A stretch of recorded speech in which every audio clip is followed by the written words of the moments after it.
झालं सांगा शोधू दे. तर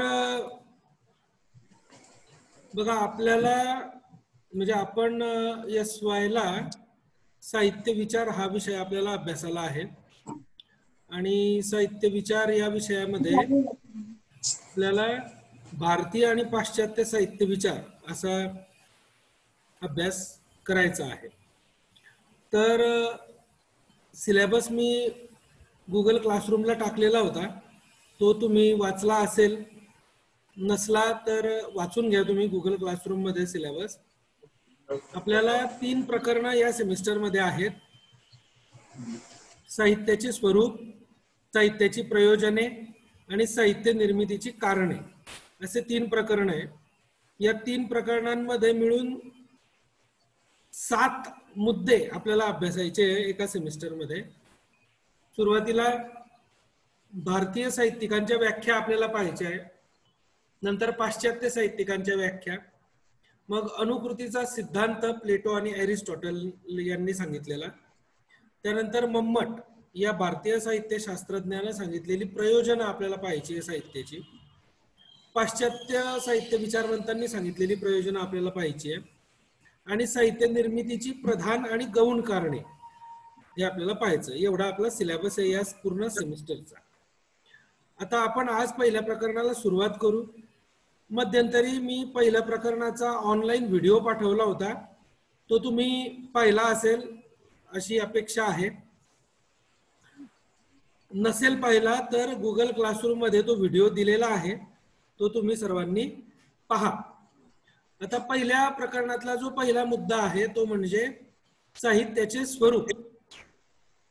तर साहित्याचं स्वरूप हा मुद्दा आपण आता सुरू करू. प्राचीन साहित्यामध्ये साहित्याला काव्य हा शब्द वापरला जात होता, कारण संस्कृत भाषेत गद्य पद्य लिहिणाऱ्यांना कवी असं म्हटलं जायचं. सर्वच वाङ्मय प्रकार काव्य या संज्ञेनेच निर्देशित केले जात होते. म्हणजे प्राचीन साहित्यात कथा, कविता, कादंबरी, नाटक, चरित्र, आत्मचरित्र, आत्मकथन, ललित साहित्य असे साहित्य प्रकार नव्हते.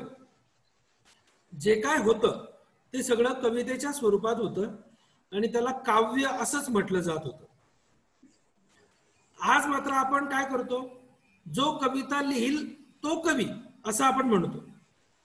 सर्वसाधारणपणे काव्य काय पूर्वीच्या काळी मानलं जायचं, तर वाणीच्या आणि लेखणीच्या माध्यमातून जे जे व्यक्त होते ते सर्व काव्य असं म्हटलं जायचं. काव्याचा विचार करताना सौंदर्याला सुद्धा स्थान दिलं पाहिजे.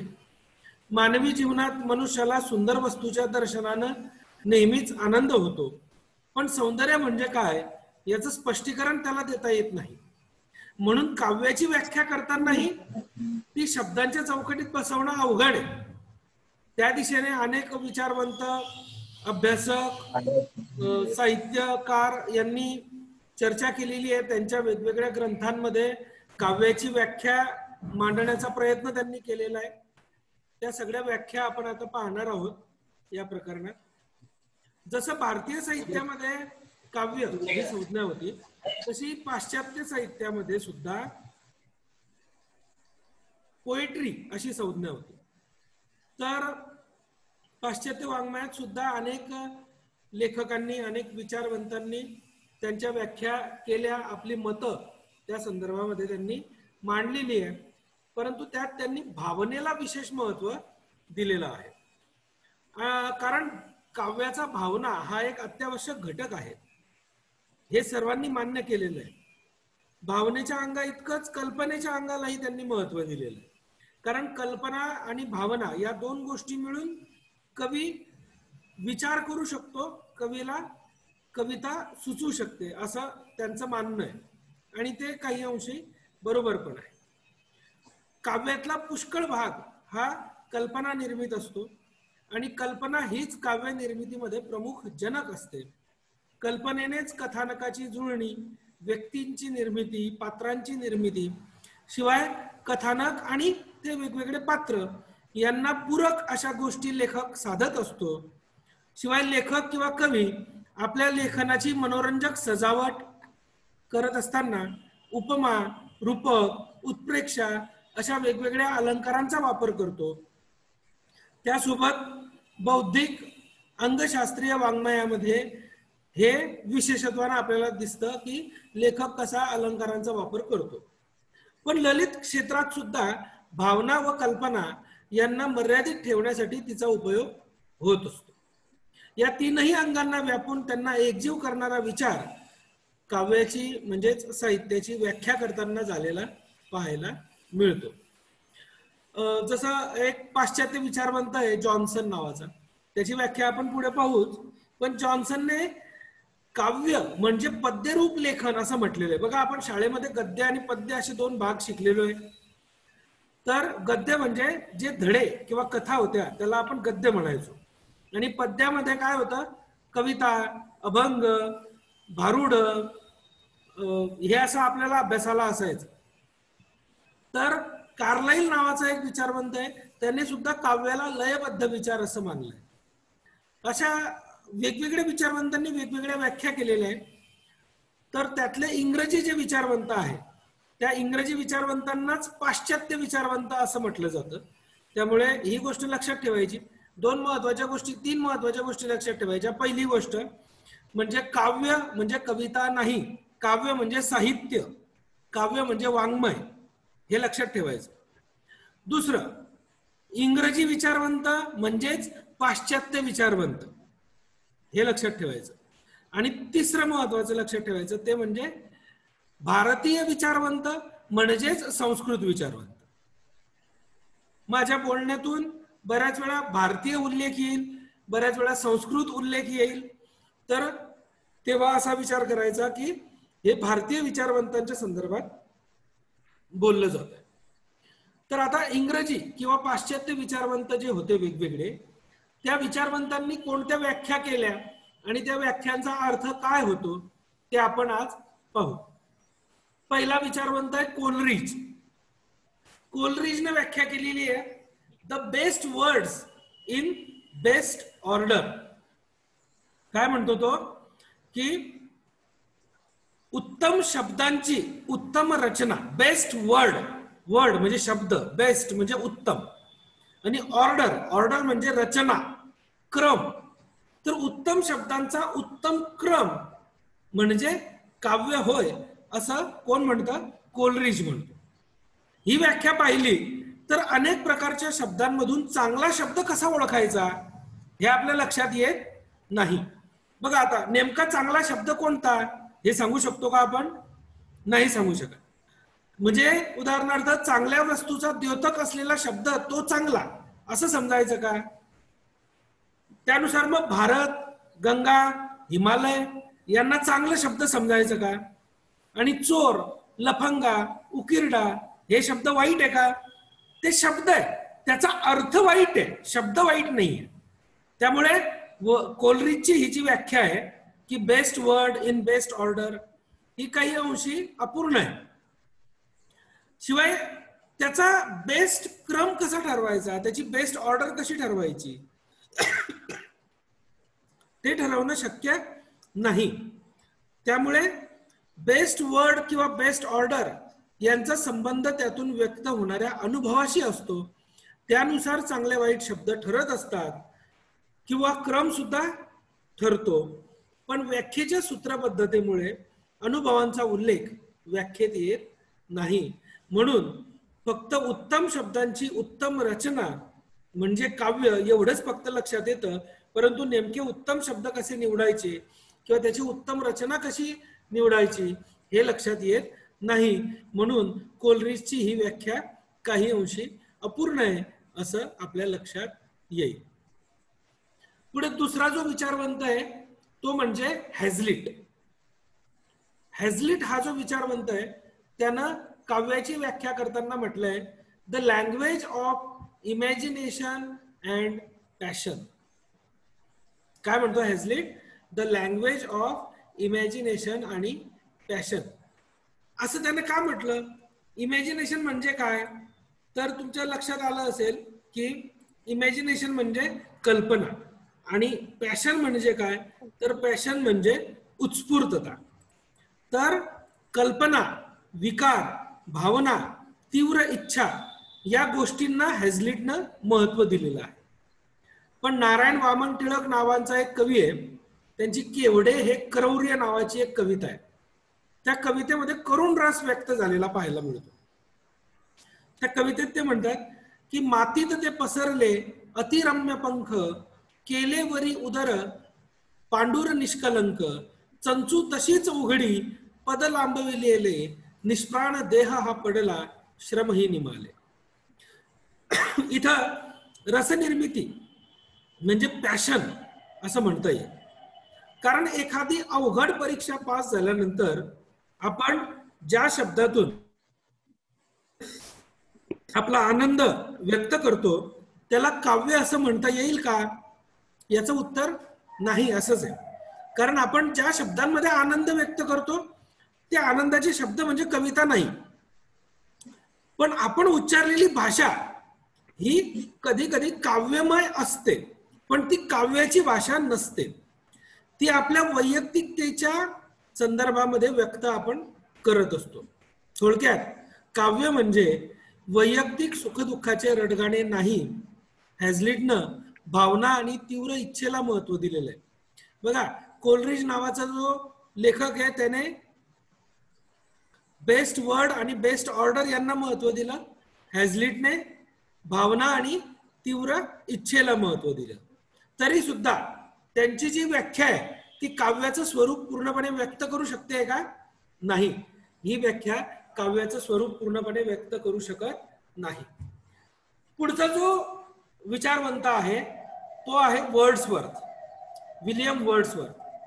त्याची व्याख्या अशी आहे, the spontaneous overflow of powerful feelings recollected in tranquillity. काय म्हणतो तो की स्पॉन्टेनियस ओव्हरफ्लो, स्पॉन्टेनियस म्हणजे उत्स्फूर्त, ओव्हरफ्लो म्हणजे उद्रेक. कशाचा? पॉवरफुल फिलिंग्सचा. पॉवरफुल म्हणजे तीव्र, फिलिंग म्हणजे भावना. तर तीव्र अशा भावनांचा उत्स्फूर्त असा उद्रेक म्हणजे काय? काव्य, असं त्याचं म्हणणं आहे. म्हणजे वर्ड्सवर्थ कशाला महत्व देतो? तर भावनेच्या आविष्काराला तो महत्व देतो. काव्याच्या निर्मितीमध्ये भावनेचा आविष्कार अत्यंत महत्वाचा कोण मानतंय? वर्ड्सवर्थ मानतोय. वास्तविक भावना आणि कल्पना यांच्या साहचर्याने कविता निर्माण होत असते. त्यामुळे या दोघांमध्ये आपण फरक करू शकत नाही.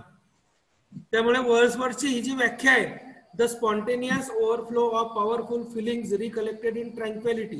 रिकलेक्टेड इन ट्रँक्विलिटी म्हणजे मनाच्या खोल कप्प्यात कुठेतरी दडून बसलेल्या ज्या तीव्र भावना आहेत त्यांचा उत्स्फूर्त असा उद्रेक झाला म्हणजे काव्य निर्माण होतं. काही अंशी ही व्याख्या योग्य पण आहे, परंतु पूर्ण काव्याच्या या व्याख्येमध्ये पूर्ण काव्याचं स्वरूप मात्र लक्षात येत नाही. त्यामुळे फक्त भावनेचा आविष्कार इथे वर्ड्सवर्थ महत्वाचा मानतो. त्यामुळे ही व्याख्या थोड्या प्रमाणात अपूर्ण आहे. पुढची व्याख्या पाहू. मॅथ्यू अर्नॉल्ड नावाचा लेखक आहे, त्याने जी व्याख्या केली आहे ती अशी की the most delightful and perfect form of utterance that human words can reach. The most delightful, most म्हणजे खूप, डिलाइटफुल म्हणजे आनंददायी, आणि परफेक्ट म्हणजे बिनचूक, परिपूर्ण, आणि फॉर्म म्हणजे रूप, अटरन्स म्हणजे वाणी, बोलणे, भाषा. ह्युमन वर्ड कॅन रीच म्हणजे मानवी वाणीचा, म्हणजे मानवी बोलण्याचा जो आल्हाददायक व सर्वांग परिपूर्ण म्हणजेच निर्दोष व सौंदर्ययुक्त असा आविष्कार म्हणजे काव्य होय, असं कोण म्हणतोय? मॅथ्यू अर्नॉल्ड म्हणतो. वास्तविक पाहिलं तर मॅथ्यू अर्नॉल्डने केलेली काव्याची ही व्याख्या ही इतकी परिपूर्ण नाही. कारण फक्त आल्हाददायक आणि परिपूर्णता आणि सौंदर्य दृष्टी ही कवितेमध्ये नसते, तर कवितेत इतरही कल्पना, भावना, क्रोध, विचार, वैफल्य अशा वेगवेगळ्या गोष्टी कवितेमध्ये असतात. त्यामुळे मॅथ्यू आर्नॉल्डनं सांगितलेल्या या कवितेची जी व्याख्या आहे, तो ज्या घटकांकडे निर्देश करतो आहे, ती व्याख्या सुद्धा अपूर्ण आहे असं आपल्या लक्षात येतं. याशिवाय poetry is the criticism of life असंही तो म्हणतो की कविता काय आहे, काव्य काय आहे, तर क्रिटिसिझम ऑफ लाईफ आहे. क्रिटिसिझम म्हणजे समीक्षा, जीवनाची समीक्षा ही साहित्यामध्ये दडलेली असते. हे पण काही अंशी बरोबर आहे, परंतु पूर्ण अंशाने कवितेचं किंवा साहित्याचं स्वरूप याच्यामध्ये सिद्ध होत नाही. म्हणून काव्य म्हणजे जीवनावरची टीका अशी जी व्याख्या आर्नोल्डनं केलेली आहे ती सुद्धा अपुरी आहे. पुढचा जो लेखक आहे तो आहे एडगर्ड ॲलन पो. या एडगर्ड ॲलन पोने काय केलं, त्याने सौंदर्याच्या लयबद्ध निर्मितीला महत्व दिलं. त्याची व्याख्या आहे the rhythmic creation of beauty. Rhythm म्हणजे लय, रिदमिक म्हणजे लयबद्ध, क्रिएशन म्हणजे निर्मिती, आणि ब्युटी म्हणजे सौंदर्य. तर सौंदर्याची लयबद्ध निर्मिती म्हणजे साहित्य असं त्याने म्हटलंय. पण साहित्यामध्ये फक्त सौंदर्य नसतं. आता आपण मागच्या वर्षी हमीद दलवाईंच्या कथा अभ्यासल्या, त्याच्यामध्ये सगळ्याच कथांमध्ये सौंदर्य आहे का? नाही. या ज्या कथा आहेत या कथा अनेक वेगवेगळ्या स्तरावरचं दुःख व्यक्त करणाऱ्या, वेगवेगळ्या स्तरावरचं संवेदना, तिथल्या समस्या व्यक्त करणाऱ्या त्या सगळ्या कथा आहेत. त्यामुळे तिथे सौंदर्य कुठेही नाही. परंतु एडगर ॲलन पो हा सौंदर्याला विशेष महत्व देतो, म्हणून ही व्याख्या साहित्याचं स्वरूप पूर्णपणे दाखवत नाही. पुढचा जो लेखक आहे तो म्हणजे कोर्ट हॉर्प. हा कोर्ट हॉर्प याची व्याख्या आपण पाहू. Expression of imaginative thought and feeling. काय म्हणतो तो? Expression of imaginative thought and feeling. काल्पनिक विचार व भावना म्हणजे काव्य होय असं त्याचं म्हणणं आहे. काय करतो तो की काल्पनिक विचार आणि भावना यांचा जेव्हा समन्वय साधला जातो तेव्हा साहित्याची निर्मिती होते असं कोर्ट हॉर्पला वाटतं. परंतु केवळ या दोन गोष्टींच्या समन्वयाने साहित्य निर्माण होतं का? तर नाही. साहित्य निर्मिती ही फार क्लिष्ट आणि फार जटिल अशी मोठी प्रक्रिया आहे. ती या एक दोन गोष्टींच्या साहचर्यानं निर्माण होणारी प्रक्रिया नाही. त्यामुळे साहित्याच्या संदर्भामध्ये सुद्धा कोर्ट हॉर्पनं केलेली व्याख्या ही पुरेशी ठरत नाही. आता शेवटची व्याख्या पाहू आपण इंग्रजी विचारवंतांची. ती म्हणजे कार्लाइल. तो म्हणतो की the disimprisonment of the soul of fact म्हणजे वस्तुस्थितीच्या पकडीतून आत्म्याची सुटका करणे म्हणजे काव्य. वस्तुस्थितीच्या पकडीतून, डिसइम्प्रिझनमेंट म्हणजे प्रिझन म्हणजे जेल, इम्प्रिझनमेंट म्हणजे जेलमधून सुटका. तर वस्तुस्थितीच्या पकडीतून आत्म्याची, मानवाचा आत्मा याची सुटका करणे म्हणजे काव्य. तर या व्याख्येमध्ये कार्लाइलने कवी मनाच्या अवस्थेचं वर्णन केलेलं आपल्याला पाहायला मिळतं. कवी मनाची अवस्था काय वर्णन करतोय तो की कवीचं मन, त्याचा अंतरात्मा हा वस्तुस्थितीच्या आघातांनी छिन्न विछिन्न झालेला असतो आणि ते आघात शब्दांच्या माध्यमातून कागदावर उतरले म्हणजे साहित्य निर्माण होतं असं त्याचं म्हणणं आहे. त्यामुळे ही व्याख्या योग्य वाटत असली तरी सुद्धा ही व्याख्या पुरेशी नाही. आपण जवळजवळ 7 वेगवेगळ्या विचारवंतांच्या व्याख्या पाहिल्या. या 7 वेगवेगळ्या विचारवंतांच्या व्याख्यांमधून एक समान गोष्ट आपल्या अशी लक्षात आली, ती म्हणजे या सर्वांनी साहित्याचं स्वरूप या व्याख्यांमधून मांडण्याचा प्रयत्न केलेला असला तरी या व्याख्या पुरेशा पद्धतीने, पुरेशा प्रमाणात साहित्याचं स्वरूप व्यक्त करू शकत नाही आणि म्हणून या व्याख्या या अपुऱ्या आहेत आणि या व्याख्या अपुऱ्याच राहतील. साहित्याच्या आपण यानंतर ज्या भारतीय साहित्यिकांनी, उद्याच्या पिरियडला घेऊ आपण ते, की भारतीय साहित्यिकांच्या ज्या व्याख्या आहेत संस्कृत विचारवंतांच्या, त्यांनी पण ज्या व्याख्या केलेल्या आहेत त्या व्याख्यांमध्ये त्यांनी पण एक दोन घटकांना महत्त्व देऊन साहित्याचं स्वरूप मांडण्याचा प्रयत्न केलेला आहे. परंतु तरी सुद्धा त्या व्याख्या सुद्धा पुरेशा नाहीत, परिपूर्ण नाही. कारण साहित्याची व्याख्या करत असताना साहित्य हे कुठल्याही व्याख्येमध्ये बसू शकत नाही. साहित्य हे वेळ, काळ, परिस्थिती, परिणाम, प्रभाव यांच्यानुसार आपलं स्वरूप बदलत असतं. साहित्य हे मानवाच्या विचारांचं व्यासपीठ असतं, विचार व्यक्त करण्याचं. त्यामुळे साहित्यामधून नेमकेपणा, त्या व्याख्येतून साहित्याबद्दलचा नेमकेपणा आपल्याला सांगता येत नाही, म्हणून साहित्याची व्याख्या होऊ शकत नाही. परंतु ज्या वेगवेगळ्या विचारवंतांनी, लेखकांनी जे वेगवेगळे प्रयत्न साहित्याची व्याख्या करण्याचे केलेले आहेत, ते मात्र आपल्याला साहित्याचं स्वरूप समजून घेण्यासाठी आवश्यक आहे, समजून घेणं. म्हणून आपण या इंग्रजी विचारवंतांच्या व्याख्या पाहिल्या. शेवटचे 10 मिनिट राहिलेले आहे, कारण या झूम मीटिंगमध्ये आपल्याला 40च मिनिटं मिळतात. पहिले 5 मिनिट तर मुलं जॉईन होण्यामध्येच निघून जातात. मीटिंग संपता मी पुन्हा एकदा त्या 7 इंग्रजी व्याख्या तुम्हाला वाचून दाखवतो. शांततेनं त्या तुम्ही ऐका. व्हिडिओमध्ये त्या व्याख्या, त्यांचं वर्णन केलेलं आहे. तुम्ही जर ते नीट काळजीपूर्वक वाचलं, ऐकलं तर तुम्हाला कळेल. 7 व्याख्या अशा आहेत बघा.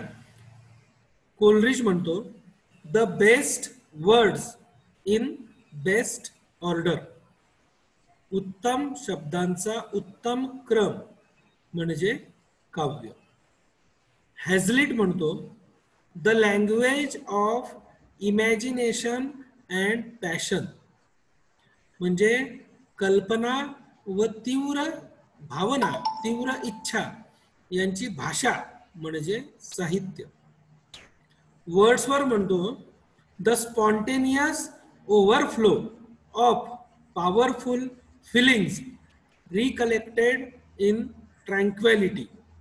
उत्स्फूर्त भावनेचा, उत्कट भावनेचा उत्स्फूर्त उद्रेक म्हणजे काव्य, असं वर्ड्सवर्थ म्हणतो.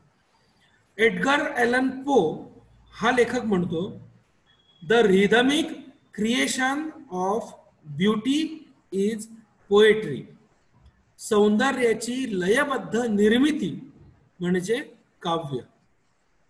आणि कोर्टहॉप हा लेखक म्हणतो, expression of imaginative thought and feeling. काल्पनिक विचार व भावना म्हणजे काव्य, असं कोर्टहॉप हा म्हणतो. आणि शेवटची पाश्चात्य विचारवंतांची व्याख्या ती म्हणजे कार्लाइल या विचारवंतानं केलेली व्याख्या. तो म्हणतो, the disimprisonment of the soul of fact. वस्तुस्थितीच्या पकडीतून आत्म्याची सुटका म्हणजे काव्य, असं कोण म्हणतं? कार्लाइल. तर या 7 वेगवेगळ्या इंग्रजी विचारवंतांच्या व्याख्या, या 7 व्याख्यांचा मराठीत अर्थ सुद्धा मी तुम्हाला सांगितला. या व्याख्यांच्या संदर्भामध्ये मी आज तर नाही पण उद्या आपण भारतीय विचारवंतांच्या व्याख्या घेऊ. म्हणजे आजचं पाश्चात्य आणि उद्याच्या भारतीय अशा दोन्ही विचारवंतांच्या व्याख्या ऐकल्यानंतर, त्या समजून घेतल्यानंतर आपण यांच्यावर एक इंटरनल टेस्ट घेऊ. आणि ती टेस्ट तुम्ही सोडवायची. मागची टेस्ट भरली होती का तुम्ही? मागची जी इंटरनल घेतली होती ती भरली होती? हा. तर तशीच ऑब्जेक्टिव्ह परीक्षा राहील ती. चूक बरोबर किंवा 4 पर्याय राहतील, त्या पर्यायांमधून तुम्हाला योग्य ते उत्तर निवडायचं आहे आणि मग ते सबमिट करायचंय. 10 मार्कांची इंटरनल राहील. आता 34 मिनिटं झाले याला, 40 मिनिटांची लिमिट असते. मी हा पिरियड इथे बंद करतो. पिरियड बंद केल्यानंतर लगेचच आपला जो व्हॉट्सअपचा ग्रुप आहे त्या ग्रुपवर मी अटेंडन्सची लिंक टाकतो. ती अटेंडन्सची लिंक तुम्ही भरा. त्याच्यामध्ये तुमचा ईमेल ॲड्रेस टाका, नाव टाका, मोबाईल नंबर टाका आणि तुम्ही ऑनलाईन लेक्चर अटेंड केले का, तर होय किंवा नाही 2 ऑप्शन आहे. होयला क्लिक करून ती अटेंडन्स तुमची सबमिट करा. ठीक आहे? तर उद्या म्हणजे पुढच्या लेक्चरची लिंक मी उद्या सकाळी टाकेल. आज मी सगळ्यांना फोन केले, पण याच्या पुढे फोन करणार नाही. रोज सकाळी 10 किंवा 12 वाजेच्या आत लिंक मी टाकत जाईल. 10 वाजेच्या आत टाकण्याचा प्रयत्न करेन. सकाळी तुम्ही पाहून घ्यायचं आपलं लेक्चरची लिंक आलेली आहे का असं. 2 वाजता मी आपलं लेक्चर उद्या पण घेईन. ठीक आहे? ठीक आहे, चालेल. मग मी आता ही मीटिंग क्लोज करतो इथे.